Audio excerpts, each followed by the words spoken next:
Les saludamos, amigas y amigos, desde SUTV, Canal 15, donde hacemos televisión de calidad con los impuestos que los habitantes de este país sufragan. Y en esta ocasión tenemos un tema de suyo interesante, de suyo local a muchos niveles, incluso el término habitante se vuelve importante en este entorno, porque hoy vamos a hablar de remesas sur-sur, y para hacerlo tengo el placer de presentar al profesor universitario y compañero mío del Centro Centroamericano de Población, a don Juan Carlos Vargas, y ningún error mío le toca a él porque somos de otros Vargas, y tengo el placer de tener también, y he estado con ustedes, al profesor universitario Ricardo Monge, quien dirige este proyecto, del cual antes de que yo lo diga mal, mejor que lo diga bien. Muchas gracias, Juan Rafael. Este es un proyecto que estamos llevando a cabo en un consorcio dirigido desde la Academia en Centroamérica. Es un proyecto que pretende durante 2 años realizar una serie de investigaciones que nos permitan entender el fenómeno de las remesas sur-sur, en este caso particular las remesas que van desde Costa Rica a Nicaragua.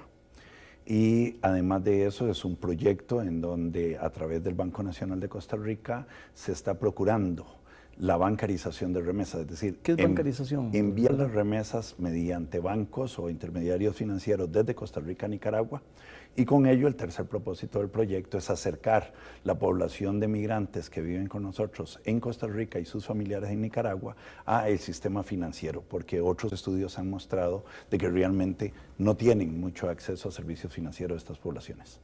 Alguien podría decir que los banqueros son unos señores con un sombrero, y en las caricaturas los pintan así, con un sombrero redondo, así muy luminoso, con un saco de cucaracha y con cara de malos, de manera que pensar acercar a los pobres migrantes a gente tan desagradable como pintan a los banqueros parecería un acto de falta de misericordia, pero la cosa creo que no, creo que algo de lo que describí no es correcto. No, en primer lugar hay un refrán que dice que si ves a un banquero suizo brincar de un 10º piso, seguilo porque de seguro hay ganancia. Y eso está asociado a que un banquero nunca hace nada que no le deje ganancia. El problema es no que a los banqueros no les interese este segmento del mercado, sino que han visto más rentable o más atractivo más bien el atender otros segmentos. Pero Costa Rica tiene un historial de cada vez tratar de acercarse más a los pobres mediante los servicios financieros. Lamentablemente, las poblaciones migrantes, no solo en Costa Rica, en cualquier lugar del mundo, tienden a ser poblaciones que temen acercarse al sistema financiero, muchas veces porque ellos no son documentados, algunas veces por ignorancia, no saben cómo utilizar servicios financieros. Pero todos sabemos que en el mundo, si uno no tiene acceso a servicios financieros, uno no puede guardar bien sus recursos, uno no puede tener más capital a través de créditos, etc. Entonces, es de vital importancia acercar estas poblaciones, pues para darle igualdad de condiciones al resto de la sociedad. Bueno, y la otra explicación, y sin ubicarla, citaré a Elena. Elena a veces se queja de que hay ciertos lugares donde presumiblemente es más barato, donde presumiblemente está orientado para los pobres, y resulta que es más caro. Y no es que la venta les den porque si la venta la dan con, digamos, de fiado, entonces estamos hablando de 2 servicios, uno de venta y otro de financiamiento, pero no. Venta al contado, pero donde es más fecito y presumiblemente es más barato, y no se cumple siempre. Y en este caso, ustedes en el documento muestran una evidencia o muestran evidencia de que los costos de las transacciones, que de alguna manera está planteado lo que en muchos casos con enorme dificultad los migrantes que viven en Costa Rica trabajan muy duro y son muy solidarios y le quieren enviar a sus parientes en el extranjero, y los sistemas que no están bancarizados muerden mucho más el monto de esos recursos, o leí mal el documento. No, es correcto. Ahí hay dos cosas importantes, don Rafael. Una es recordar que los bancos, ¿verdad?, por ser instituciones muy grandes, tienen la posibilidad de generar lo que los economistas llaman economías de escala, es decir, cada vez que se atiende a un cliente más, los costos unitarios tienden a caer significativamente y otros tienden a tener economías de ámbito, es decir, pueden darse el lujo de cobrar márgenes de ganancias diferentes a los diferentes servicios y ganan por el volumen de servicios que le venden a una persona, no solo por uno. En ese sentido, tienen más posibilidades de brindar el servicio del envío de remesa en forma mucho más barata que una empresa que únicamente se dedica a esto. Lo importante de la bancarización de la remesa es que introduce la competencia en un mercado que por muchos años siempre estuvo en manos solo de un grupo. Y un grupo no necesariamente de banqueros o de entes financieros formales. Y al introducir el fenómeno, este aspecto de la competencia, la evidencia empírica muestra que los costos tienden a reducirse significativamente. Por ejemplo, el corredor Costa Rica-Nicaragua es uno de los más competitivos que se sabe hoy día en el mundo, sobre todo gracias a ese estudio, y en donde los porcentajes o costos del envío de la remesa ronda alrededor del 5% en la gran mayoría de las transacciones. Y como bien decís, en algunos otros casos en donde los volúmenes son más pequeños, se muerde muchísimo más duro al migrante. Don Juan Carlos, ¿qué hace usted rodeado de tanto economista? Aprender sobre todo, creo que la relación que hemos tenido es muy buena en tanto que hemos ido compartiendo desde mi especialidad en demografía y antropología con la economía, porque precisamente parte de la historia que se estaba contando ahora es que al acercar a las poblaciones a los servicios financieros permite también reducir su mordida y tener más dinero para poder enviar a sus familias, pero también le permite la alfabetización de servicios financieros, o sea, acceder a un mundo que de otra manera no lo haría. Parte de lo que estamos haciendo es tratando de entender cómo es que funciona y cómo se puede mejorar también esos canales de las remesas, ya no solamente la parte norte de países desarrollados hacia nuestros países, sino entre países pequeños, entre países con ámbitos económicos muy cotidianos, pero de pequeña escala, ¿no? Cuando usted habla así y habla con colegas en su facultad de sociales, ¿no lo miran muy feo? Bueno, a veces porque no hay comprensión de que lo que se está haciendo es precisamente no abriendo a ese espacio, a ese hombrecillo con el traje de cucaracha que usted decía, sino pensando desde las personas más humildes, que vienen a trabajar a este país, a producir y que de buena manera buscan cómo enviar dinero a sus familias. Entonces, es un poco, sí, es un poco la forma en cómo se mira la cosa, ¿no? Yo la estoy mirando desde las poblaciones que requieren de estos apoyos y poder entenderlo, y todo es parte de la ciencia social. Poder aportar conocimiento, pero también respuesta de cómo es el flujo de migrantes y las remesas en particular.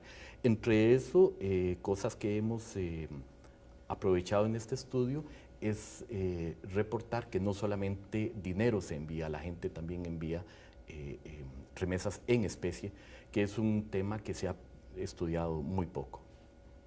Bueno, hasta se dice que, y es, por otro ámbito lo conocemos, hasta medicamentos del Seguro Social se dice, y hay algo de eso cierto, pero en realidad es muy poco significativo y es más una anécdota de gente que quiere hablar mal de otra gente.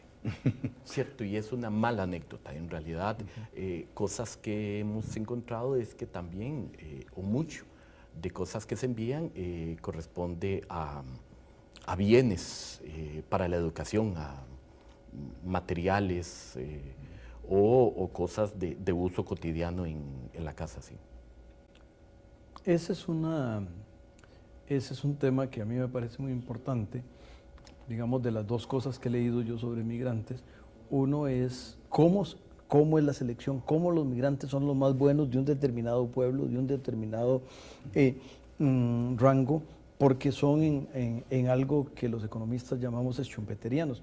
Y la otra cosa es la enorme solidaridad que los migrantes tienen, pero antes de pedirles que conversen de esos temas, le vamos a pedir al canal que les converse a las amigas y amigos de un mensaje que tiene para ellos, pero nosotros regresamos.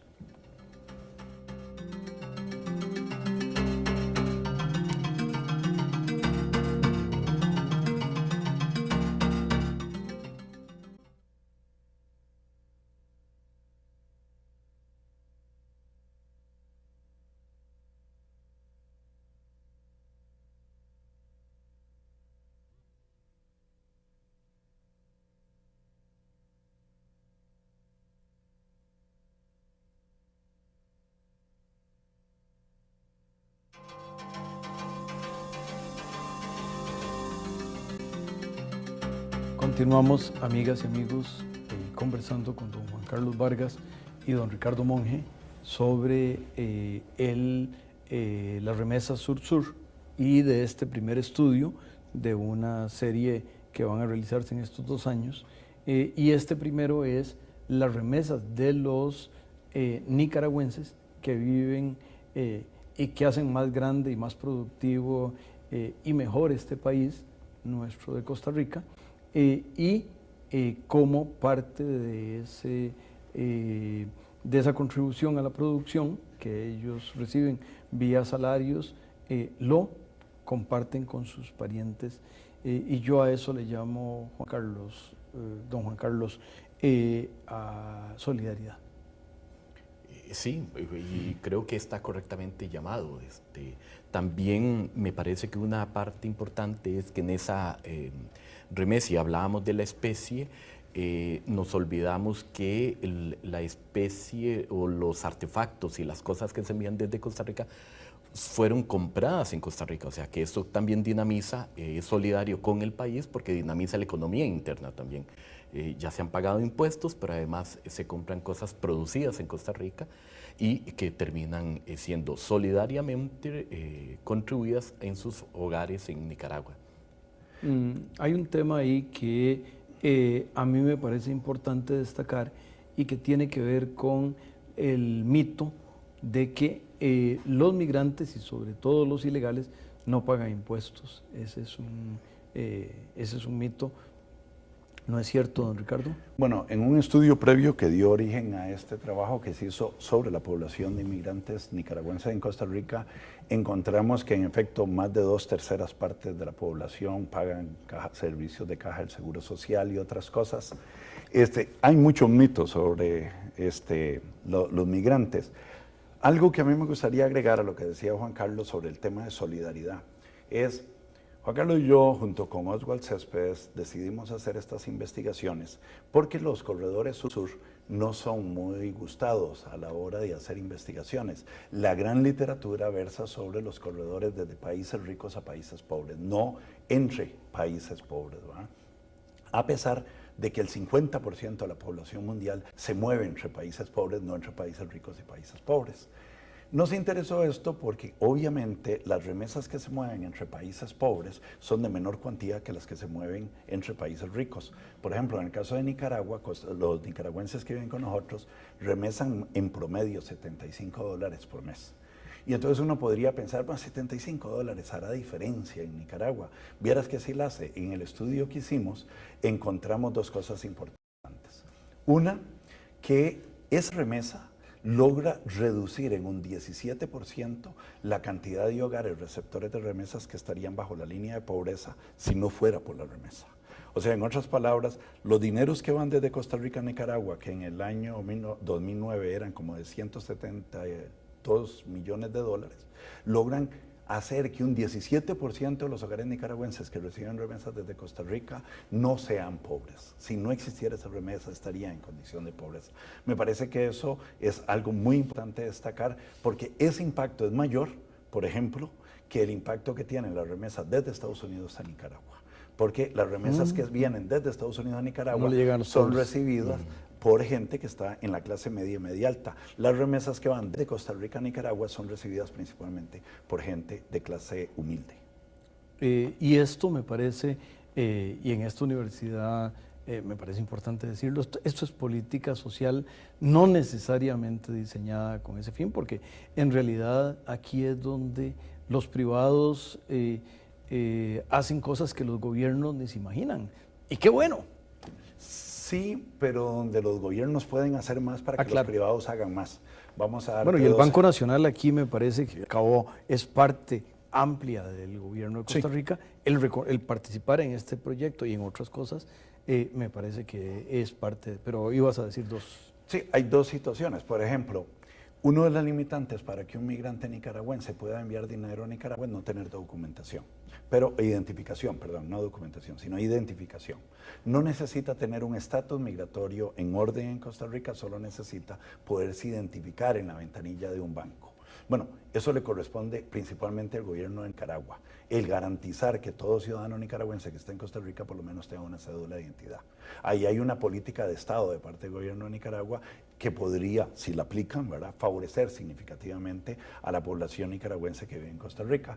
La otra tiene que ver con... Perdón, y para interrumpir y ponerlo de otra manera para ver si capté bien la idea, don Ricardo, esto podría ser algo así como que la Embajada de Nicaragua o el consulado al que le corresponda debería tener un programa de cedulización de sus ciudadanos, porque no le puede dar cédula a los que no, pero un programa de esos posiblemente saldría muy barato y permitiría ese y otros aspectos. De hecho, bueno, lo tienen como parte de este proyecto, lo están implementando, pero el reto es muy grande, ¿verdad? Porque es muy poca la población que está realmente con ese documento.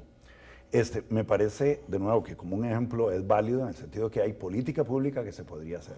¿Qué otra política pública? Bueno, la documentación de las personas que no están en regla en Costa Rica, porque de otra manera no pueden tener acceso a servicios financieros. Ninguna persona en Costa Rica extranjera que no esté documentada apropiadamente puede tener acceso a tener tarjetas de crédito, cuentas de ahorro, etc. Y ahí hay un rol también del país que recibe a esos migrantes y del país que expulsó a esos migrantes en apoyar a esa documentación.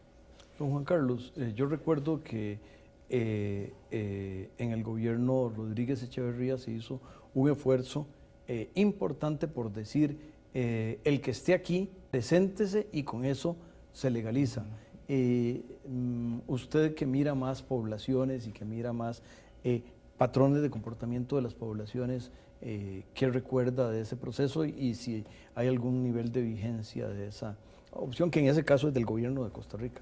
Sí, bueno, dos cosas. Se han hecho ya 3 esfuerzos en ese mismo orden y el último, como usted lo indica, el de el expresidente Miguel Ángel. Recuerdo parte de esos es que alguna gente sacó su carnet o su cedulización o sus papeles en regla en Costa Rica, pero se devolvieron a Nicaragua, o sea que tenían ese documento como una reserva para cuando tuviera que volver o si regresaba. Y buena parte o alguna parte de esa sí efectivamente ha tenido acceso a diversos otros servicios y ha mejorado sus condiciones porque estar documentado le ha permitido acceder a mejores empleos. Además de que les ha dado otro acceso a los servicios que el Estado como tal tiene en este país, a nivel de la educación, a nivel de la salud, que como se dijo anteriormente, sí, ya se ha demostrado que efectivamente sí hay una contribución de la masa migratoria nicaragüense hacia el Seguro Social, aunque no es una cobertura total, pero que sí hay un pago significativo, una contribución en los impuestos. En estos 5 minutos que nos quedan finales del programa, ¿qué hallazgos importantes hay que destacar de este estudio? Bien, yo diría así en 2 minutos y le cedo los otros 3 a Juan Carlos. En 2 minutos, uno, la población nicaragüense que vive en Costa Rica es el 50% de todos los nicaragüenses que han migrado desde ese país. Es una población muy pobre, pero no obstante, los ingresos que esta población está mandando a su país está reduciendo significativamente la pobreza en Nicaragua. Dos, hay un reto importante en aumentar la bancarización, pero no solo el Banco Nacional está haciendo un excelente trabajo en este campo, sino que su ejemplo está permitiendo que otros bancos se muevan en esta misma dirección. Y tres, nos parece que en base a este estudio y otros que estamos en este momento procesando, vamos a poder reafirmar todavía más algo que dijiste al puro inicio del programa, y es cuando un país recibe una cantidad importante de migrantes, ¿verdad?, está recibiendo fuerza de trabajo. Aumentar la fuerza de trabajo significa aumentar las posibilidades de producción de ese país y, por supuesto, reducir las posibilidades de producción del país de donde migraron. Costa Rica gana con los migrantes y los economistas, y lo digo porque soy un economista, debemos abogar por el libre tránsito de las personas, porque nosotros abogamos por el libre tránsito de los bienes, de los servicios y por el libre tránsito del factor capital, ¿verdad? Pero cuando hablamos del factor trabajo, pareciera que es un factor raro, que no es un factor de la producción, y deberíamos abogar realmente por ese mismo libre tránsito. El mundo realmente sería más rico y hay muchísimos estudios que respaldan eso. Yo agregaría y me montaría con lo que Ricardo indica, que recordar que la población nicaragüense que está en Costa Rica está produciendo mayoritariamente. Y no solamente está produciendo, sino que también está consumiendo dentro del país y por tanto dinamiza también esa economía, o sea, que doblemente nos beneficiamos. Y lo otro que se ha dicho, es importante del estudio, que la remesa desde Costa Rica a Nicaragua está llegando directamente a los sectores más pobres en Nicaragua y que hay que hacer esfuerzos cada vez más importantes para que precisamente al disminuir el precio que tienen que pagar para enviar la remesa, les quede un dinero de más, ya sea para mejorar sus condiciones de vida aquí o enviar mucho más dinero a Nicaragua. Eso me parece que el estudio lo muestra y que ayudaría fundamentalmente.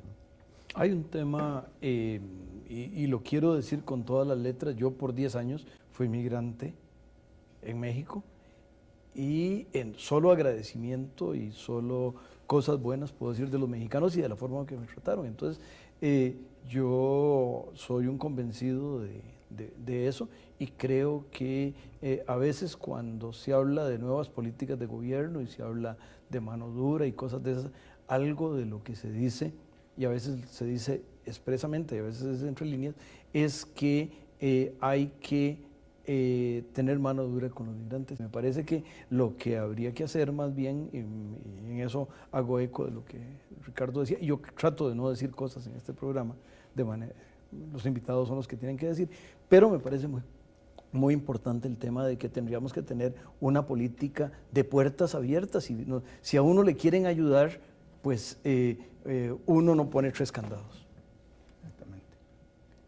No sé si hay alguna otra cuestión de la propia experiencia o de lo que luego vendría en los otros estudios. Bueno, estamos haciendo otros estudios. Básicamente estamos haciendo un estudio también de los migrantes costarricenses en los Estados Unidos, de los hogares receptores de remesas en Costa Rica. Estamos haciendo un segundo estudio sobre los inmigrantes nicaragüenses en Costa Rica. Y tal vez recordar que el estudio lo pueden adquirir gratis en la página web de la Academia de Centroamérica. Que por cierto es www.academiaca, es una sola palabra, academiaca.org.cr.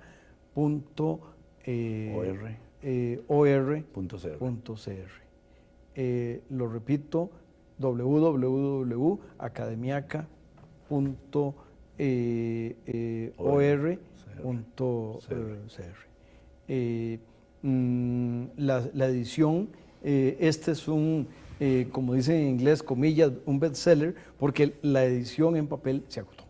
Entonces, no, pero está disponible en internet.